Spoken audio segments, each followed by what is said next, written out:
Riemann zeta function and so on. So let me give you some background.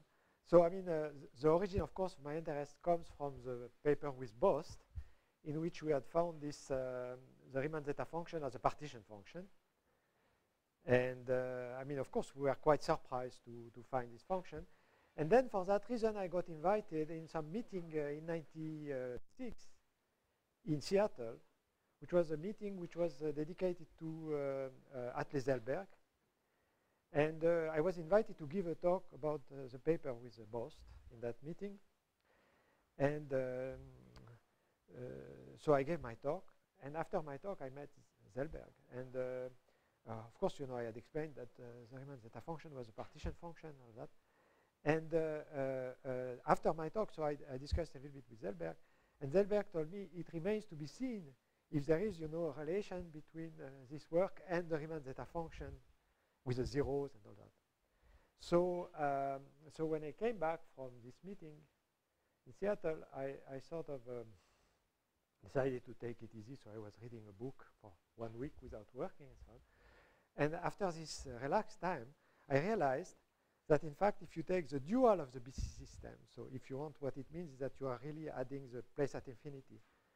And if you look, so if you look at the space, which is the space of Adels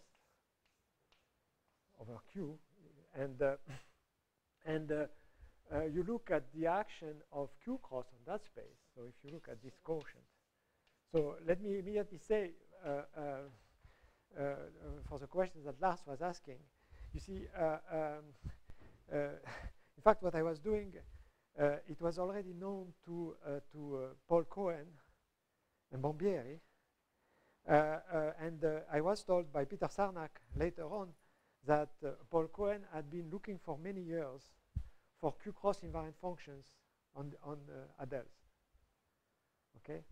And the reason why he couldn't find them is that there is a corollary of the work with Bost, which is that the action of Q cross on the Adels is ergodic. So it doesn't have any invariant function. Okay, and that follows from the fact that the factor is of type 3-1, that the factors that you get from the BC system is actually at the critical temperature is actually a factor of type 3-1. So, but I mean, this was, so I knew that this space was a very delicate space. What does it mean, a non-commutative space? You know, if people ask you, what is a non-commutative space? Well, you can view it as a set. The big difference with an ordinary set is that it doesn't have, so this you would say, if I would ask you what is the cardinality of this set, you would tell me that as the cardinality of the continuum, okay? But you cannot find a bijection with the continuum. You can construct it. It has an effective cardinality which is larger than the continuum. That's a huge difference, okay? And it's already visible, I mean, like this. Okay, so, and then I began to play with this space. And the first thing which I did was I found out that, you know, if you look at the periodic orbits of the action, because of course, since it is a quotient by this, on that space, you will have an action of the quotient of GL1 of the Adels divided by Q cross by construction. This is the ideal class group. So the ideal class group is acting on this space, and you can look, you know, at the periodic orbits. I mean, in fact, in Seattle, there were talks by Michael Berry and John Keating and all that, and they were all begging for dynamical systems that would have the right periodic orbits. So immediately what I saw is that you had the right periodic orbits in this thing. And second of all, when you looked at the sort of obvious, you know, Lefschetz formula that you formulate for the action of this ideal class group on this space, what you find out is that the transverse space to a periodic orbit, it corresponds to a place, so to a prime, or so it corresponds to a place, V. And moreover, what happens is that essentially it reduces everything to the action of the multiplicative group of the local field that you obtain by completion on the field itself, KV. Okay, and this is the action by scaling. And when you look at this action of scaling, it's given by a Schwarz kernel, so K of xy. And this Schwarz kernel, which is giving the action, is essentially a Dirac distribution of lambda x minus y, where lambda is the action. And then when you compute the trace of this kernel, which is the integral of k of xx dx, okay, what you find by a very simple change of variable is that you get exactly the right Weil local factor for the explicit formulas. And the reason is very simple. The reason is that you will have to integrate the Dirac distribution of lambda x minus x dx, and you make a change of variables where the lambda minus 1 is put out, and you get 1 over lambda minus 1, where the norm is, of course, the local norm at V. So you get exactly the term for the formula, for the Weil formula. And then I was puzzled because this was easy to get, okay, formally if you want. But then what was still missing, of course, was is there any relation with the zeros of the corresponding L functions or zeta functions? It was clear that all L functions would appear because you had the possibility to put any Grossen character in this story. And I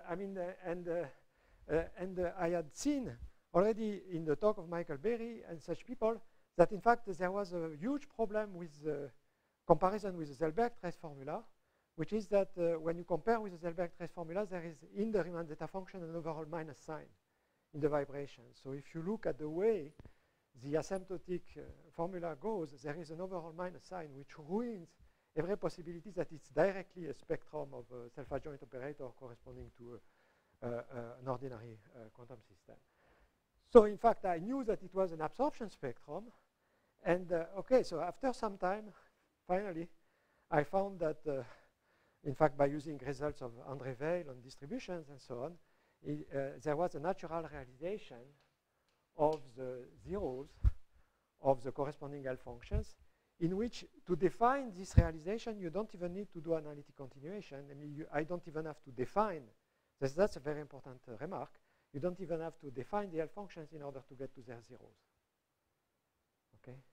So in other words, what appears is that if you want, you have this space when you want to define naturally the functions on this space, you have an averaging process. And this averaging process, then you relate to IDELs. And when you relate to IDELs, you find that the image of functions on this space after the averaging process, so it's like a cohomology. What you find out is that the co-kernel of this map gives you the spectralization, and you don't have to define the zeta functions or L functions in order to get it. Okay. So after that, what you find out is that for the Riemann zeta function itself, so here you will get all L functions with Grossen character. But if you look at the Riemann zeta function itself, the space that you are looking at now is not the full space of AQ cross, but now you have to impose that the functions what you are considering are invariant under Z hat star. Okay, so they are invariant under this group, which is in fact the disconnected piece of the Idel class group, if you want. So this corresponds to trivial Grossen character. Okay, all right. So then, of course, okay, you know, one could think in many ways. I mean, but there was something which was bothering all along this, which was that, okay, we are dealing with non-commutative spaces. And the fact that we are dealing with, of course, it pleases us to have some dealing with non-commutative spaces. But, I mean, you know, from the point of view of standard mathematics and so on, it's quite unusual that you would have to deal with non-commutative spaces. And what it meant in particular is that the type of tools that were attained that would have to be used and so on in that framework would be non-commutative geometry, but the only proof which is natural, if you want, for the analog of the Riemann conjecture in the case of finite fields is the proof of Weil. And that proof of Weil uses geometry. And it uses geometry, it uses the square of the curve, it uses in the best understanding, it uses the Riemann-Roch theorem on the square of the curve and so on. And these ingredients were quite difficult to guess at this adelic level when you are at this adelic level. Okay. So what we have discovered with Katja is the following. So I will summarize very briefly our talk by saying the following. You see, what we have discovered, and this was not at all something we were looking for. What we are looking for, we are looking at cyclic homology. And we had understood that the theory of toposes of Grothendieck was extremely useful when we were talking about cyclic homology for the following reason, that, you see, so the idea of one of the great constructions of toposes is not coming from a topological space, but it's coming from a small category C. So if you have a small category, you have the topos, which is the topos of contravariant functors from C to sets, okay? And when you look at SGA4, Grothendieck explains that there are two sources of toposes. There are the topological spaces, that's fine, and you have plenty of examples, but there is an equally important source of toposes, and it's this. And there is a letter of Grothendieck to Thomasson in 1991, in which he again stresses the importance of these toposes. And what he says really is that these toposes are in fact more natural and more geometric than ordinary topological spaces. Okay, the dual of small categories. So the reason to look at that for cyclic homology was the following: is that, you know, when you look at cyclic homology, the first thing that one does, okay, that I did in my small contrandi note, was to compute the classifying space of the small category. That's a classifying space. It's a KZ2. It's P infinity of C, if you want. And so then you would say, okay, I am happy I have a space which is related to the small category. But if you compute the classifying space for the simplicial category, you find that because the simplicial category, you know, has an initial object, I mean, final object, sorry, then the classifying space is just a single point. So you lose a lot. You lose an enormous amount by passing to the classifying space. You lose nothing when you pass to the topos. And you lose nothing when you pass to the topos, because when you are, for instance, computing Hochschild and so on, over this category, it's a derived functor. And this derived functor is completely understood by the corresponding topos. You don't lose anything by doing that, okay? So that was the reason why we were studying the topos, which was dual to the cyclic category. And we were computing the points of this topos, which is dual to the cyclic category. We found that, you know, there was a paper, in fact, by Mordijk, which was identifying them with abstract circles and so on. But, okay. But then we looked at the epicyclic category, epicyclic in the sense of Goodwillie. Okay, I will explain more in my second talk. And when we look at this, then we had to do a computation to start with, if you want, because somehow the epicyclic category is like a kind of semi-direct product of the cyclic category by the Adams operations. So, but these Adams operations are parameterized by the monoid of multiplicative integers.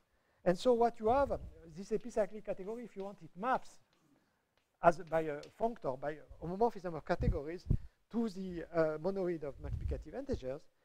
And so as a starter, we said, okay, well, we certainly have to compute the points of this topos. I mean, of the topos, which is the dual of multiplicative integers. And as I said, the motivation was totally different from anything related to zeta. You know, the motivation was coming from cyclic stuff and epicyclic stuff. And then, okay, and as Katja explained this morning, to our great surprise, really to our absolutely great surprise, we found that the space of points of this topos is a non-commutative space. You see? So, I mean, that's very surprising for two reasons. Because if you look at many natural categories and topos like this, in general, it's not even true that their set of points is a set. Because it's a category. And it can be something where you have sets of arbitrary cardinalities which enter, you see. But here it's not the case, okay? In general, it's a category and so on, but here it's a set, okay? And so, I mean, so this was the first surprise, okay? This was the first surprise. And then, okay, very, very gradually, what began to surface, so let me go now to the, yeah, so what began to surface very, very gradually was that not only, if you want, one had these peculiar properties of a set of points, but in fact there was a natural structure shift on this topos. And moreover, this structure shift, if you want, when you combine things, in fact, it involves, the whole story involves the three basic operations that you teach to a child. Namely, which number is smaller if you take two numbers, which is, you know, which is the sum of two numbers, and how you multiply two numbers. Now, we are taught in school, look, this is an ordered ring. That's what we are taught, okay? And now what I'm saying, you know, is that, so there is an enormous psychological barrier in changing that, okay? And so now the picture, and this is the picture which was explained by Katja this morning, is that this is not the way you should think about it, I mean, for what we want to do. for the zeta function. And the way you should think about it is that, first of all, you have a topos, okay, which is this topos of functors, I mean, of contravariant functors. Second of all, you should think of the integers with the operation not of sum and product, but of the if and the sum as being a semi-ring, all right? Okay, and then the action by multiplication should be seen as endomorphisms of these semi-rings. So, you know, you are changing the meaning of things, but you are using two new ideas. The first is the idea of a topos, okay, which is, okay, and the second is the idea of characteristic one. So these two ideas are ideas which are not usual, okay? The idea of a topos is certainly not usual, and the idea of characteristic one is certainly not usual either. So this arithmetic site is given like this as a space, if you want, as a topological space. It is this topos and cross, but it is endowed with this structure sheaf. And as Katja explained this morning, what you have automatically, by the way, what is the point of a topos, okay? What is the point of a topos? A point is an operation that allows you to take the stalk of a sheaf. That's it. And what is the amazing property of the operation that takes the stalk of a sheaf? It's that it commutes with arbitrary colimits, but it commutes with finite limits, finite projective limits, if you want. And these are the two properties which are crucial. Okay? These are the two properties which are crucial. So, and if you take an ordinary topological space, then you can look at the points with this definition, and you find something amazing, which I'm sure was very convincing at the beginning of the theory. You find that if you take a variety with a Zariski topology, okay, and if you look at the points in this sense, you do not find the points of the variety. You find the points of the scheme. So you find the prime ideas and everything. You don't have to put them artificially or anything like that. They come from the blue. You know, they come from the idea of the topos. So it's a great unifying idea. Okay, what is the point of the topos? Okay, so you have this notion, and moreover, because it is something which is exact, which has all the right properties, it allows you to give the stalk of the structure sheaf, and the stalk of the structure sheaf will have the same structure as, of course, of a semi-ring as you were given from the start. So this means that the stalk at each point, P of the topos, will have the structure of a semi-ring. And Katja explained this morning that, okay, it's not here, but so Katja explained this morning that the structure of the stalk is best understood as a semi-ring, as being, you know, the maximal compact, if you want, or the ring of integers, rather, in the semi-field corresponding to the point. Okay? Now, so what we have, as Katja explained, we have this basic B. Okay, we have R plus max. R plus max has two origins, in fact, or people would tell you in tropical geometry, but in fact, there is a much better origin, I think, which is coming from the Russians who did, like Maslov and Litvinov, who did a process which they call dequantization, and in which they found, if you want, a way to go from quantum mechanics to classical, which they call dequantization, and they discovered this semi-field, R plus max, and moreover, if you really follow their idea, you should rewrite entirely thermodynamics in these terms. Namely, you will see one of their great discoveries the following. If you don't believe in this R plus max, let me just tell you one instance of something which is absolutely great, which is that if you replace C or R by R plus max, you can ask what is the Fourier transform. And the great discovery is that this is the Legendre transform. So the replacement of Fourier transform, when you replace R by R plus max, and this was found by the Russians, is a Legendre transform. And if you are used to do quantum field theory or thermodynamics and so on, you don't know where to put the Legendre transform. You know, it's something very odd, very strange. Well, what it is Fourier transform in this setup, okay, in characteristic one, which is a great thing, really. So it has, sure, the Legendre transform, but it was never understood as a Fourier transform, okay? So, okay, sure. No, okay, so I mean, it's a very natural thing, and of course, one big input that it has with respect to R, it has a one-parameter group of automorphisms, and these automorphisms are just raising to power lambda. Okay. All right, so as Katja explained this morning, you can take the points of the topos over 0, 1 max, which is in R plus max. But when we are writing the full paper, we have a small variant of this in which we take the points over R plus max. And so, I mean, I won't speak too much about it, but I mean, it's equal. And what you have to do, you have to change the structure shift to Z max. So, I mean, it's not much. But what she explained this morning is that you have two types of points. You have those points which are defined over B, okay, which is just the subset 0 and 1. And these points, of course, are defined, are invariant under the action of the Frobenius. So you have this Frobenius action on the points, okay? And then you have the other points which are not defined over B. Sorry? Yes? Yeah, you raise x to the lambda power. That's what it is. So it's a natural Frobenius, if you want. 1 is invariant, and so 0 and 1 are invariant, okay? So B is a fixed point, okay? But you will see very shortly why it's not at all the same situation as in the case of finite fields. You don't have this sequence of extensions, and you will see why. And this comes from the Weil formula, in fact. I mean, I will explain why the Weil formula imposes that it has to be like that. Okay, and the second thing was that when you look at those points which are not defined over B, well, they correspond one-to-one with rank 1 subgroups of R. So, I mean, this is a funny thing. You know, if you want to explain to somebody what is a non-commutative space in the simplest possible example, just tell him, look at rank 1 subgroups of R. That's a non-commutative space. You see? I defy you to find an injection from this space to the real line. Nobody can construct such an injection. Okay? Okay, so, you know, and the reason is ambiguity. The reason, because you would say, well, okay, I choose a point in the group or something. No, you cannot. I mean, you know, it's like the leaves of a foliation. You cannot choose 1 point per leaf for foliation. I mean, you cannot choose a section, okay? All right. So now, because of all the analysis and all the work which had been done before, okay, because of all that, okay, now we can start counting the fixed points of the Frobenius, of this action of the Frobenius on the points defined over R 0, 1 max or R plus max. We can do that because, but we put into play all this previous analysis, okay? So we are using analysis a lot now. And so to count these fixed points, what you do, it cannot be a very simple counting. What you do is you look at the scaling action on the corresponding space, okay? So you look at this Adel class space and so on.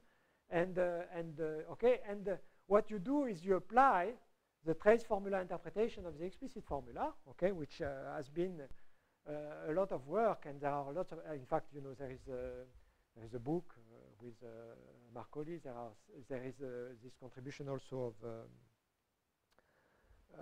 I mean, of several people on you know, looking not at the case when you take Hilbert space and where you would have the zeros in the right place, but looking at it in a more soft manner, and then what you do is you take this formula, and in that formula you take only functions which only depends on the modulus. So if you want geometrically, this corresponds exactly to taking the quotient of the space by the z hat star. So you take only for test functions which are depending only on the modulus, and you take very specific test functions so that in fact what you are computing really is an intersection number. Okay, so you take a delta function and you play with it and so on. Okay, and what do you find? So you find, in fact, that you get a distribution on the interval 1 to infinity, and okay, which is counting these fixed points, but in a very subtle manner, of course, because it's a trace, you know, it's diagonal values in a trace formula and all that. And out of that, what you get is the following. So this is a joint work with Katja. So what we proved is that, in fact, when you look at this function can be written, this distribution can be written as what it would be for projective space, namely u plus 1. That would be the case for projective space. But except that you have to subtract a big thing, and that big thing is a derivative of a function. It's a distribution. It's not a function, but it's a derivative of a function. And that function, what it is, you will see that it's a very strange function. I call it omega of u. This function is, you take the zeros of the Riemann zeta function, the critical zeros, and what you do is you take u to the power rho plus 1, you divide by rho plus 1, which improves the convergence. And because of symmetry, you have convergence of this. So, I mean, this sum is convergent. It defines a function. Okay? Now, what you have... Sorry? It's convergent in the summation from minus n to n. Okay, and I will show you what it gives. Okay, so the second thing, and that was, of course, extremely important. I will explain why in relation with Soulé. Okay, the second thing is that this counting function is positive. So it's, as I said, it's a distribution, it's not a function, but it has meaning to say that the distribution is positive. Okay, it means that when you integrate over a positive function, the result is positive. But now, and you will see why this is so important because of the work of Soulé, okay, what you find is that its value at 1 is minus infinity. How can this be, you know?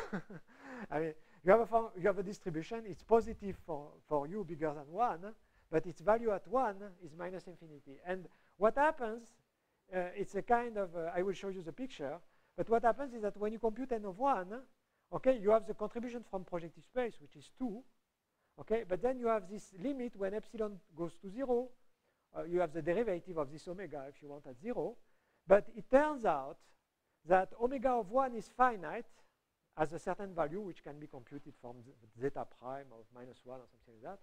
And omega of 1 plus epsilon actually tends to infinity. Okay, so what you find out is that this n of 1 not only is equal to minus infinity, but in the sense of Cartier's talk, it's like 1 over epsilon times log of 1 over epsilon. And that reflects exactly the distribution of the zeros of the Riemann zeta function. Yeah, you had positive power of epsilon. Okay. Yeah, but I mean, the log of 1 over epsilon is minus log of epsilon, so it's okay. I mean, you know, I have the right thing. Okay. So now what you have, if you look at the primitive of the counting function, so if you look at the primitive of the counting function, you can actually approximate this primitive when instead of taking the sum over all zeros of zeta, you take only the sum of the zeros which are between minus m and m, the first m zeros, if you want, okay? Okay. And what you get this weakly curve here, but this weakly curve, when the m goes to infinity, it goes closer and closer to the right one, okay? And what you don't see on the picture is that actually this function j of u, which is the primitive of n of u, first of all, it's increasing. I mean, it's increasing in the limit, okay? Not when it's wiggly like that, but in the limit, it's increasing. And second of all, what you find out is that it changes sign and shoots down to minus infinity, okay? And it changes sign very close to 1. It changes sign at 1.0056 and so on. So what happens is the following. What happens, we are taking the derivative of this function, okay? The derivative of this function is a distribution. Because the function is increasing, the derivative is positive. But the value at 0 is minus infinity. And the reason is that the function shoots down to minus infinity. But at 1, it has a finite value. Okay? At 1, it has a finite value. So that seemed to be, you know, total impossibility. And now I tell you what was the motivation for doing this calculation. The motivation was, can one associate to the counting distribution view an Aceveil type zeta function? Because this is very important, because when you work over finite fields, you know very well that not only you have the counting of the number of points of the curve over the finite field, but you have a corresponding Aceveil zeta function, which is a kind of generating function. Okay. No, so now here this problem was not easy at all, because when you write the Aceveil type zeta function, you write normally this formula, okay, but there is a Q in this formula. This Q is the order of the finite field that you are working on. Okay, so normally you put this Q here, and then you write this Aceveil type zeta function. Okay. Now Christophe Soulé had the idea, because of the famous analogy, you know, of Q tending to 1 and so on, to replace this formula by a limit formula when Q tends to 1. Okay, and he was working with spaces in which the counting function would make sense for any x, like projective space or like a Grassmannian and so on. Okay, so he had the idea to take this formula and then define a zeta function by this following formula. What you do is you take the limit when Q goes to 1 of the Aceveil zeta function, but now you put as a variable t, a variable that depends on Q also, because it's Q to the minus s. Of course, this is what you do normally with finite fields. I mean, you take Zn of Q and Q to the minus s. But here, if you want, there will be dependence on Q in both variables, in the variable, in the Q which is here and in the T which is here, okay, because it will be Q to the minus s. And Soulé noticed that this formula doesn't make sense. I mean, it would give you, you know, the wrong result, except if you multiply it to remove singularity, you multiply it by q minus 1 to the chi, where chi is the Euler characteristic in the case of finite fields, and it coincides with n of 1. So it coincides with the counting function at 1. Okay, so this was the idea of Soulé. Now, when you look at this formula, when we looked at this formula with Katia, and we want to apply it to the Riemann zeta function, we said it's impossible to apply it because for the Riemann zeta function, of course, the Euler characteristic should be minus infinity because you have infinitely many zeros of the zeta function. And it doesn't make sense to take q minus 1 to the power minus infinity because, okay. So what do you do when you are exposed to such a thing? Well, you just think for a few seconds, and you notice that there is a way to eliminate this term. I mean, this is not renormalization, because there is an easy way to remove this term. Take the log of both sides, okay?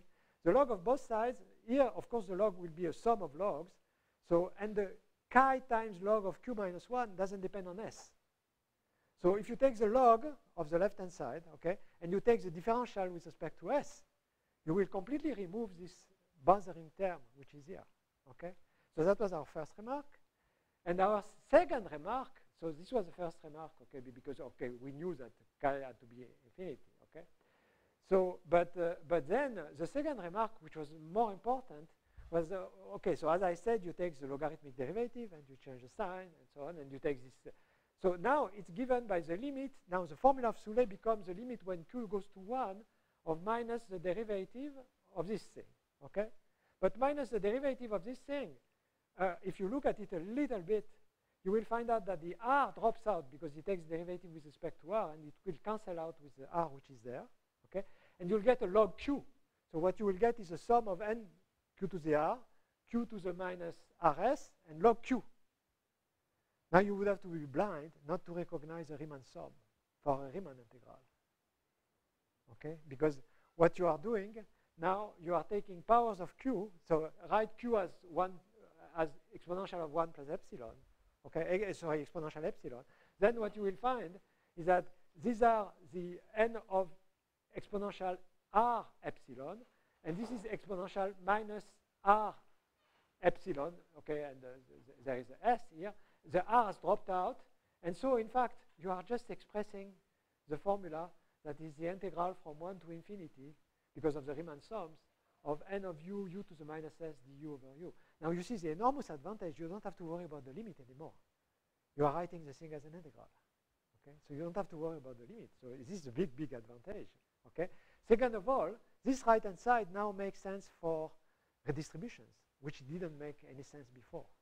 So now you have this thing which makes sense, and now you have a well-defined equation. But now you take, so now the thing that we do is the following.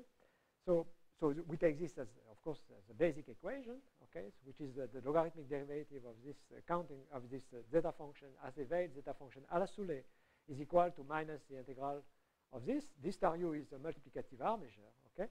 And then, okay, what do you find? You find that the counting distribution for the Frobenius interaction, you can now compute the left-hand side, and what you find is that the left-hand side is exactly the complete Riemann zeta function. So what you find out is that, including the gamma factor at infinity, okay? I mean, this equation, of course, determines it, determines it up to a multiplicative constant, but okay, I mean, we don't care about an overall multiplicative constant. So what you find is that it's equal to this function, to this Riemann zeta function, pi to the minus s over 2 gamma, which satisfies a good functional equation. And that corresponds to the fact, remember that Katia said in her talk that when you take the arithmetic side, there are no global sections. The global sections of the sheaf are just B. Why so? Normally you would say, oh no, but I am in an affine case because I have this n bar. No, because what are the global sections? They are the sections which are invariant under the action of n cross. And the only element of n bar which are invariant under the action of n cross is B. It's 0 and infinity. Okay, so it's really like a complete curve. Okay, it's not like something which is missing at some point or something like that. Okay, so now it is a point. I mean, what I told you so far, I mean, we knew very much of that. We knew very much of that when we were doing the Adel class space and so on. So it's a reformulation. It's a very nice geometric understanding of what is going on. But now we have to be able to go further. And what is going to happen now what is going to happen is, because we have finally a good geometric understanding of this non-commutative space, of this space, as a space of points of this topos, now we are going to be able to form the square of this object, geometric object, and we are going to obtain on the square correspondences which are the Frobenius correspondences. But let me tell you why the problem is very difficult. The problem is very, very difficult because the object we are dealing with is a countable object. Okay, this n bar, or this action of n is countable. The Frobenius correspondences have to be parameterized by a real number. How? So if you would look, for instance, for a one-parameter group of automorphisms, you would be sure to fail. You'd be absolutely sure to fail because the object you are dealing with is countable. There is no way you can move continuously in this object. Okay, and this is where the miracle of correspondences will enter. Okay, so what do we do? So as I said, the arithmetic site is countable, but it admits a one-parameter family of correspondences which are defined geometrically in its square. So how do we form the square? Well, you see, so the best way to think about this n bar that we are talking about is to think of it in a multiplicative manner. So I mean, instead of thinking of an integer n, think about q to the n, where q is a symbol, okay? And so, for instance, when you talk about infinity, it's q to infinity, which I view as 0. When it's q to the 0, it's 1. And okay, and we think of it multiplicatively. Yeah, and addition corresponds to multiplication, of course. So this is the right way to think about it. Okay, you think of it multiplicatively. Yeah, q plus q squared is q. Okay, yeah, q is small. Q is smaller than 1. Okay, so this is what you have. And now, it's very easy to imagine what it would be the tensor product of n bar by n bar over B. So you will form tensors like this. Okay, you will form tensors like this, and you will try to work with these tensors. So first of all, if you look in books, there is a bad theory of tensor products. If you look in the book, but fortunately, some people wrote the right theory of tensor products because most people, when they work with semi-rings, they don't realize they want to imitate what they do for rings. But you don't realize that if you are not smart enough, you will do something which will reduce to 0 in many cases. Okay, so you have to be smart to do the tensor product. And of course, what you have to do is to ask the universal problem question of mapping a bilinear map and all that. So if you do that, what you find? You find the following tensor product. You find that there is a universal property for the tensor product, and there is an answer. And the answer is not what you would expect. Namely, the answer is best pictured by this. In other words, you have simple tensors. So this is like a Q tensor with Q6. This is like a Q square tensor with Q4, and so on and so forth. But the reason why I put yellow stuff here is that if I would add to this tensor any tensor which is in the yellow part, it wouldn't change it. Okay? Because there would be cancellation. For instance, imagine I add something here, okay? If I add something here, because of the relation with this point, nothing would change, and then I do the relation with this point, so it would disappear. Okay, so in other words, what I am saying is that, for instance, Q2 tensor Q3 plus something where both powers are larger or equal, it's equal to the first one. Okay, that's what I am saying. So it's not saying, that it's the infimum of all. No. So, for instance, this element would be, it has 4 entries, okay, and so you keep this, okay. So the technical definition is that you take what is written here, namely you take the partial order in n cross n, which is given by this, and then you take hereditary subsets. So this is again a semi-ring. Sorry, it's Young diagrams if you want, but now we shall see something much more interesting. We shall see that the relation with Newton polygons. Okay, so okay. So for the moment, what we are doing that, okay? So we are doing that, and so you find this fact, and you find that it solves the universal problem. So this is the tensor square, okay? And you find, okay, very simple things, okay? Now, and the proposition is, as I said here, so the proposition is that, okay, on this, of course, there is a unique, so the tensor product was computed linearly, if you want, but then you have a product, okay? And the product is given by the usual rule, okay? And this usual rule, when you look at what it means geometrically, it means that you are adding the corresponding sets. So I take 2 sets of this form, which are hereditary. I take another, I take this one, I take another one. I add them. I get still a set which is hereditary. That's the sum. That's the product. Okay. That's my product. Okay. So you have this notion of product. Moreover, there is something which is already funny, which is that, of course, in the case of the n bar, we had the Frobenius elevation to power, which was endomorphism. So here we have this two-parameter action by endomorphisms, which is given here. Okay, so this is quite easy. This is quite easy. And this is what I will call the n-reduced square, because as you will see, there is an operation of reduction which will impose itself. Okay, so we have the n-reduced square. As I said, you have to be careful about this action of Frobenius because I'm comparing it to the square. Okay, but this is a minor point. And the reason is the following. The reason is that, the reason behind this is the following. You see, there is a beautiful general result in the theory of semi-rings of characteristic 1. That's a beautiful general, which I advise you as an exercise. The result is the following, is that if you take a semi-ring of characteristic 1, you have to prove that the map x goes to x power n is an endomorphism.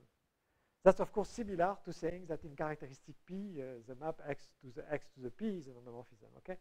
However, the theorem tells you that this only holds when the semi-rings that you are dealing with, well, I would say it's a property which is slightly stronger than having no zero divisor. It's what is called multiplicatively cancellative. What does it mean, multiplicatively cancellative? It means that if I have an equation of the form AC equals BC, okay, and C, of course, is not 0, then this implies that A is equal to B. That's what it means to be multiplicatively cancellative, okay? So the exercise is to show that if you take a multiplicatively cancellative semi-ring, then you have Frobenius endomorphisms, okay? Now, what we shall see, it's a very easy fact to show that for any semi-ring of characteristic 1, there is a canonically associated reduced semi-ring, which is multiplicatively cancellative. I mean, the construction is the usual construction of mapping to the field of quotients, okay, to the ring of quotients. So it's very simple. It's very simple. But now we shall have to perform this. Before we perform this, I want to show you a first hint of the Frobenius correspondences. So the first Frobenius correspondence comes from the product. You see the product between, it's of course a homomorphism from this tensor product to this one, and it's of course given by the sum of the ni plus mi. But however, notice now that it has geometric meaning, because when I write that the mu of this sum is a single q to the alpha, this alpha, of course, because of the addition law, it's the infimum of the ni plus mi. So what does it mean geometrically? It means geometrically that the product, okay, the product which goes from n bar times bn bar to n bar, okay, and of course, I mean the product geometrically corresponds to the diagonal in the square, okay. So this product actually has geometric meaning. What does it mean geometrically? It means that I take my element, okay, the yellow guy here, and what I do, I take the diagonal which is the closest possible to this element. Okay, I push the diagonal until it touches. Okay, that's my product. That's my product. Now one would have to be very blind not to see the Frobenius correspondences now, because this is corresponding to the identity. Okay, this is corresponding to the diagonal, if you want. Okay, so what do we do now? Now what you do is you conjugate this by the Frobenius with two indices, F, R, and M, okay, which was raising each to the corresponding power. And what do you get? Well, what you get is, of course, still you have a homomorphism and so on. Okay, so still you have a homomorphism. And what is this homomorphism? This homomorphism is now taking the lines which are given slope, and this slope only depends on the ratio of n and m. Okay, and you move this line until it touches the diagram that you have here. Okay, and this defines a homomorphism. This defines your homomorphism. Okay, so now it's not very difficult to see what you will do for an irrational number. Okay, namely you have the Frobenius correspondences for rational numbers. Okay, and now yeah, the rational numbers. The rational numbers correspond to the line in the lattice. The real numbers now you move around. Okay, and I mean I must tell you something more poetical. So you see, I mean, for many years I had been traveling in buses and so on. For instance, in California, and from time to time, if you are attentive, you will notice that you pass near orchards. When you pass near an orchard, you will see alignments of trees because they are planted extremely carefully. Okay, And so for many years, I had the idea that this jumping of these alignments in URI was a purely non-commutative or quantum phenomenon, you know. And that's the exact realization of this dream, okay? So the realization of this dream is the following, is that now if I take a real number, a positive real number, okay, then I will define the associated correspondence by doing the slope of lambda and by taking this infimum of things. And what you find a homomorphism of semi-rings. You don't care where it goes to R plus max here, but the corresponding map and its kernel and its range and so on is independent of the value of Q. So you don't care about that. What you find, it's not very difficult to show, is that as semi-rings, they are isomorphic if and only if the parameters are the same or they are inverse of each other. Okay, this is a very simple fact. Okay, and but now you are ready for the reduction. Now you are ready for the reduction because, okay, so now if you want, we begin to understand, at least geometrically, what should be the Frobenius correspondences. But we see one thing which is very striking. We see that all these constructions, in fact, they only depend about the convex hull of the corresponding set. Okay, and so the next result, which is extremely important for the sequel, is the following: is that in fact, so we have a definition of reduction in general. So you can map to the semi-ring of fractions and so on, and you say, and you find out that this is universal reduction. Okay, and then you can define closed convex sets which are hereditary in R plus cross R plus. I mean, this is very, very simple. And then the theorem is really the following. So the theorem is that if you take the two operations on the convex subset of n cross n, by this I mean it's a convex set whose extreme points are integers, okay, have integer coordinates. So what you find is that with the two operations of union, of convex hull of the union, and of sum, this is a multiplicatively cancellative semi-ring of characteristic 1. Second of all, you find that it is the reduction of the previous one. So if you take our previous guy, which was this tensor product over B, okay, then not only the reduction is equal to the convex to the ring of Newton polygons, if you want, the semi-ring of Newton polygons, but I mean there is more than that, because the map which goes to the reduction, namely the map from n bar times b n bar to the reduction, is exactly the convex hull homomorphism. So, I mean, passing to the convex hull is exactly the map to the reduction. Okay, so it coincides with this. Okay, and of course, I mean, we see by construction that the Frobenius correspondences that we had before, they pass, of course, to the convex hull because they were, in fact, they characterize the convex hull. Okay. So, now this is a good definition. What is the reduced square? So the reduced square is a topos, and it's a topos endowed with this reduced semi-ring. Okay, so it's the square of the arithmetic site. It has this structure sheaf. It's a semi-ring in the topos, of course.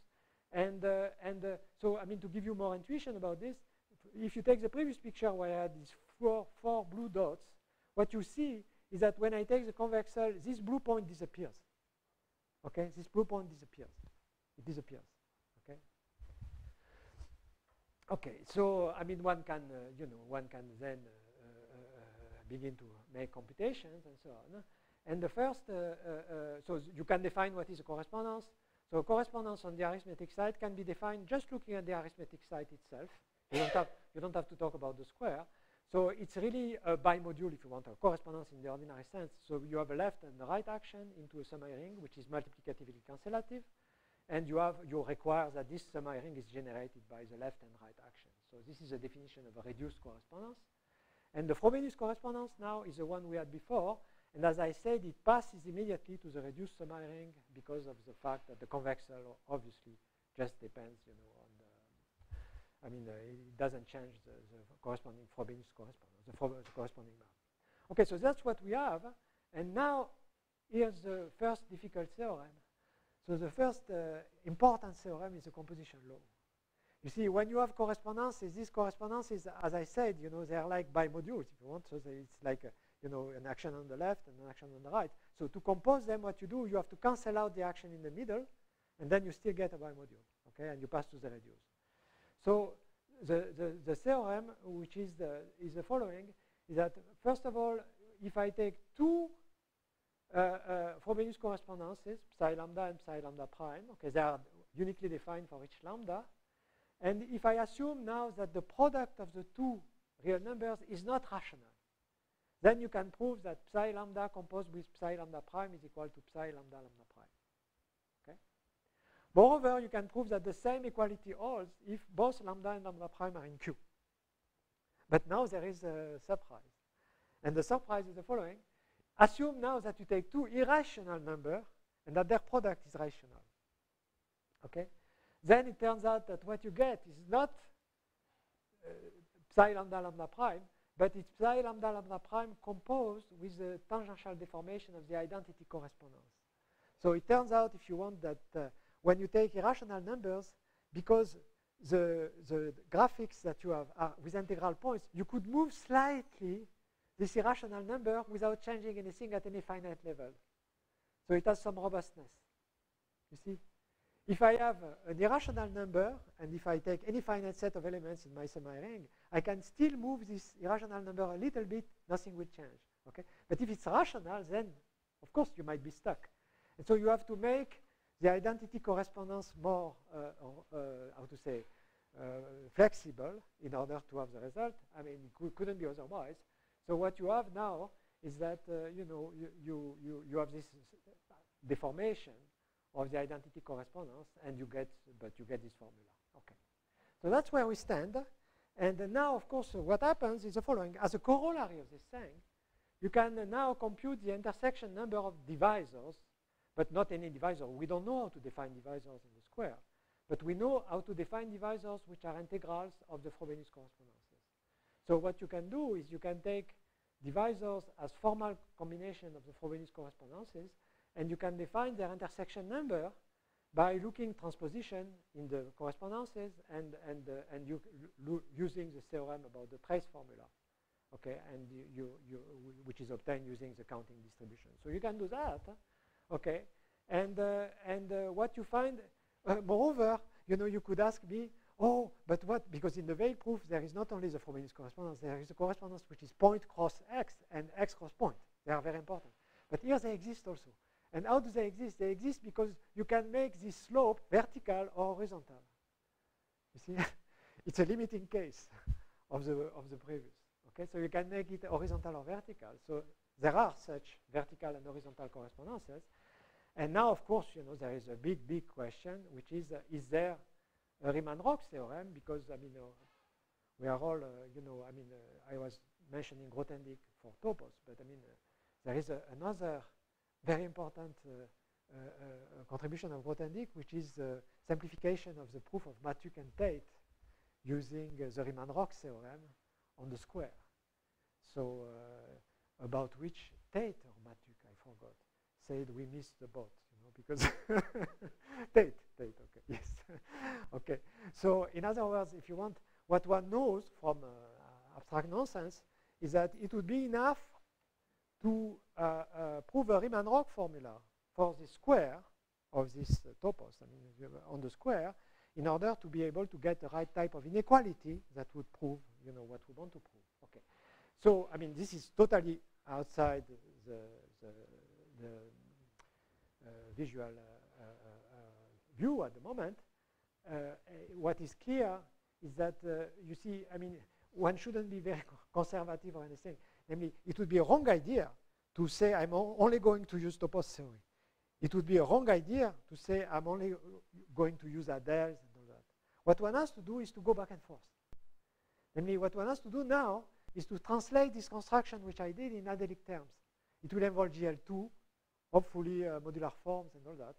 And then one should be able to keep going. So, I mean, one shouldn't be a sectaire. I don't know how you say in English. I mean, sorry? Sectaire, yeah. One shouldn't be. Okay. So, to finish, I want to show you two other things which are very important. The first is that when we wrote this compte rendu note with Katia, I went to see my old teacher, Jacques Dixmier. And I gave him the note, the compte rendu note. And I mean, he's a fantastic man. He's 90 years old. And he's 90 years old, yes. He was 90 years old this May, yes. Last May. Okay, and so he took the compte rendu note and he studied it in great details, and then he called me on the phone, and he told me it's related to one of my papers. I will explain you why, you know. And the beauty is that if we were not contrived and all that, we would have found this topos and cross before from non-commutative geometry. The reason is the following. The reason is that in non-commutative geometry, the idea of a point is more subtle than the idea of a point in topological stuff. Why? Because it's up to Morita equivalence. And up to Morita equivalence, the point is characterized, in fact, by one algebra, which is the algebra of compact operators. Now, if you look at the algebra of compact operators, okay, what you will find out that this algebra has a ring of endomorphisms up to inner, okay? And what is it? It's n cross. N cross. So, you see, so this is what, this fact, structure of the point. So the semi-group of endomorphisms of the C-star algebra K, it's, of course, you have inner endomorphisms, but it's exactly the group n cross. And how does it act? Why is it n cross? It's n cross because the K0 group of the compact operators is Z, okay, but as an ordered group, because you have true bundles and fake bundles. And an endomorphism will act on Z, preserving the additive structure and the order. So it's a multiplication by an integer. Okay, and that's by a positive integer. And this is and moreover, how do you realize an endomorphism? Okay, you realize by duplicating an operator. Namely, you take an operator and you duplicate it several times. Okay, this is okay. So it's a wonderful thing. Okay, and now I took it seriously. And what is the relation with Dick-Smith's paper? The relation with Dick-Smith's paper is the following. Ooh, what is this? I went back. Ooh. Yeah, so what is the relation with Dick-Smith's paper? Yeah, it is this. Oh, no, I'm going back. What is going on? Yeah, exactly. So it is this, okay? So you see, long time ago, Dick-Smith wrote a paper in which he was classifying matroids. It's not matroids in the sense of Gelfand. Okay, so what it is it's inductive limits of matrix algebras, okay, with a lot of freedom, okay? And what did he find? So he found some classification, and he recognized in the paper with Katia the same invariance as he had. Okay, that's why he told me, you know, it's the same. Okay, so what is now the statement? The statement is that you take the point in non-commutative geometry and you endow it with this action of n cross.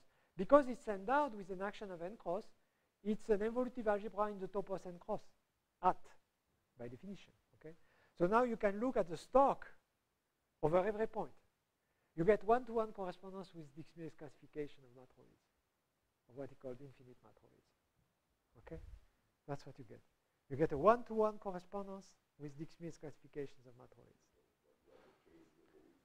You have the K0 and all that. You can think in many ways. Okay, but now, yeah, but now think about it, because all of non-commutative geometry is done by stable C-star algebras, because that doesn't change anything. So it means that non-commutative geometry is over this topos and cross. Whenever we have a stable C-star algebra, it's over this topos and cross. And so this means we should have found it a long time ago. Okay. So I want to finish with one thing very shortly. So I want to finish with oh, I think it's no longer working. So it's telling me to stop. No. Ooh. Oh, no. This is the last page. Yeah, this is the last page. Okay, this is the last page. Okay, so you see, you might wonder, what is the relation with spec Z? Okay, this is what we are discussing. What is the relation with spec Z? Okay, now the relation with spec Z is the following. The relation is that this is what Katia was explaining at the end of her talk. But I mean, the relation with spec Z should be thought of in the following way: that what we have found is a geometric space, which has apparently the right geometry for counting points, for doing the square, for doing a lot of things. Okay, and where does spec Z appear? Well, spec Z is like the bones of this space. It's not the full space at all. It's like the bones of the space. Why? Because there is a map of topoi from spec Z to this space, and it will give you the periodic orbit. So it will give you the part of the points of the topos and so on where the trace formula will concentrate. Okay, but only that. It doesn't give you the flesh around it. Okay. So I mean, you know, and this is where I say that it was naive to think that spec Z would give you the right answer. Why? For the following reason: if you look carefully at the Weyl formula, you'll find that in the Weyl formula, okay, you have the contribution from the finite primes. There you couldn't see the distinction, but you also have the contribution of the infinite place. And when you look at the contribution of the infinite place, you will find out that this contribution doesn't satisfy the obvious increasingness which would be necessary if you were counting points in a traditional manner. Namely, this contribution is like 1 over 1 minus u or something like that. And sorry, it's 1 over 1 minus u squared because we are taking here. But so it's not an increasing function at all when u tends to infinity.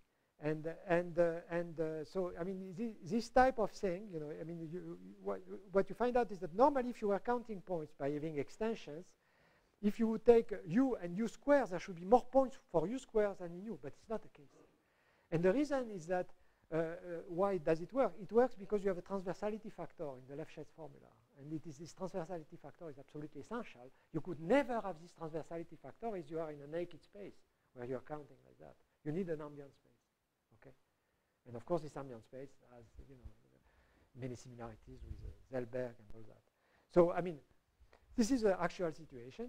Okay, this is the actual situation, and of course, I mean, one great challenge is to prove to have a Riemann-Roch formula, and we already have some very strong indication that this Riemann-Roch formula will be a type 2 infinity index formula, index theorem, and the reason is that we know already in advance that it's not an integer valued index, you know, it's something with real values. And we know that the whole story here is full of type 2 infinity factors everywhere because, you know, I mean, it was already there with the Adel class space, the dual of the BC system and all that. So now, okay, I mean, this is a great challenge, is to even formulate the Riemann-Roch formula, okay? Okay, so I think I will stop here.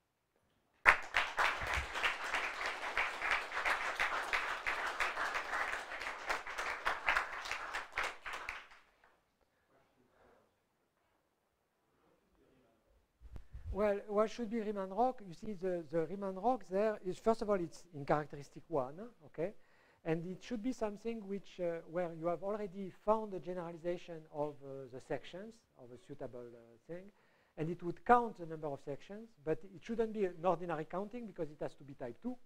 So the counting should give you a density, which would be a real number, and then, okay, you should have the same type of Riemann-Roch formula. But you have to remember also that in order to do that, you don't have to prove even a Riemann-Roch equality. You just need a Riemann-Roch inequality, actually. So, I mean, you don't need a duality theorem. You just need a Riemann-Roch inequality. So, my belief, but I might be totally wrong, is that it should be a type 2 infinity, you know, type of index formula. I mean, this is the idea. The idea. And, okay. But now, okay, when you see, the problem is the following. We know a lot of things, okay, and they are scattered and all that. And we are exactly in the situation where we have a huge puzzle and we are trying to fit pieces together. But the great fact was that in March, okay, in the joint work with Katja, we found that, oh, wow, you know, several pieces came together. So because of this topos story, which was totally unexpected. We were not looking at zeta or anything like that. We were looking at cyclic homology, the epicyclic category and all that. So, I mean, so the strategy is not to try to solve the problem by itself, but, you know, to walk around and so on. And from time to time, well, of course, for that we had to wait. I mean, it is 18 years since I started with the Adel class space. So, you know, 18 years until there was a candidate for the square, you know, and for the corresponding space. So,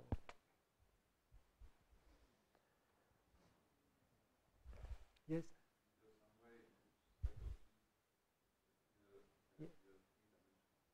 Well, there, if you want, this is exactly what I was saying. You see, so spec Z here it appears simply on the periodic orbits. So we don't.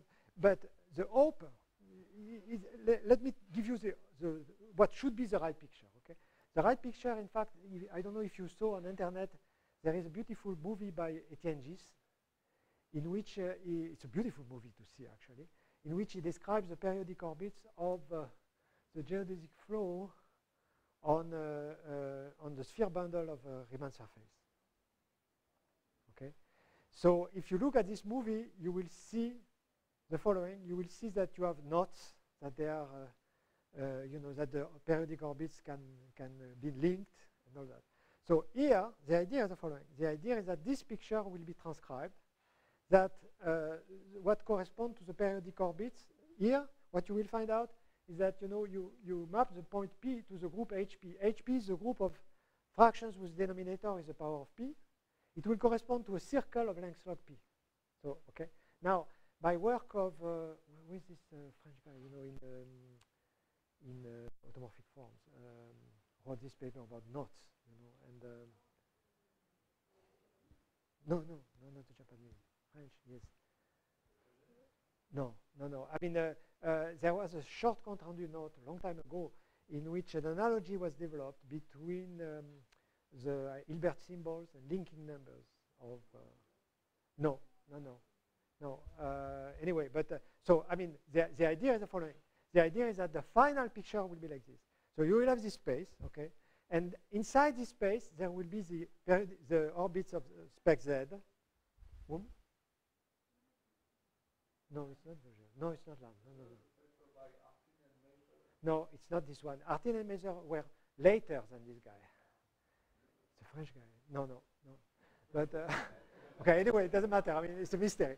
Okay, but what you will see in GIS is the following. What you will see in GIS is that, okay, you have these periodic orbits, and they are interlaced between each other and so on. And here the idea is that the same picture will be reproduced, that spec Z will be represented by these circles of length log P.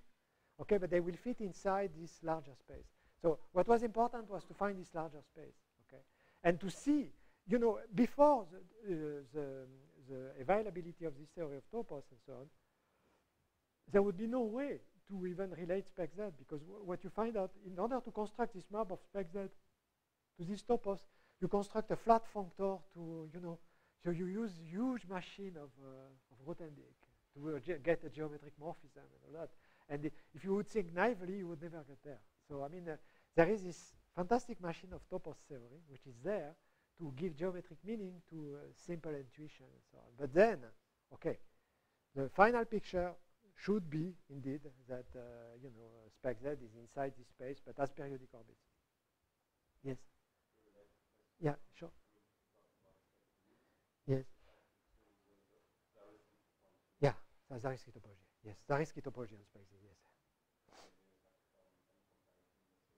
Well, no, there it's Zariski. You are right. I mean, might be it's possible to extend this map to the étale cover or something like that. This I don't know. But I mean, the way we construct it, we view spec Z as a topos with the Zariski topology, and we construct a geometric morphism of topology. Okay. Now, you could indeed consider the étale topos and try to extend this geometric morphism to the étale topos. Okay, this we didn't do, but it's a very good question. It might be that you need to take étale covers of the arithmetic side. We don't know. I would guess something like that. Yes, I would guess something like that. Yeah, I would guess exactly the same. You see, because let me tell you something about n-cross. I mean, n-cross is a magnificent thing, because when you learn elementary number theory, as you know, you work with the convolution of functions with respect to divisors. When you talk about the Moebius function or that. This is just the convolution algebra of n-cross. You see? Moreover, n-cross has non-trivial characters, like the Dirichlet characters and all that. And these Dirichlet characters define kind of flat bundles over this topos. You see? So, I mean, it's all there. I mean, it's, the difficulty is to think right. I mean, you have to think right. You shouldn't do arbitrary things. I mean, you have to think right. But clearly, this n-cross is a fundamental thing as a topos and all that. And I would add one final thing, which is that I wonder whether Grothendieck knew about this n-cross. And my reason to have doubts is that when he defined the Grothendieck topology, he had a name for the covers and all that. Okay, and the French name was Crible. The English name is a sieve. Sorry? S-I-E? S-I? Oh, I-E, sorry. S-I-E, sieve, yes. Now, I give you as an exercise to relate the famous Eratosthenes sieve with botanic topology and such things. Okay, you will find out that there is a link. So I have my doubts. I have my doubts that maybe Grothendieck knew about this N-cross, but yes, sure, it's freely generated by the prime numbers. So, but you know, I mean, okay. So, and of course, I mean, it's when you view it like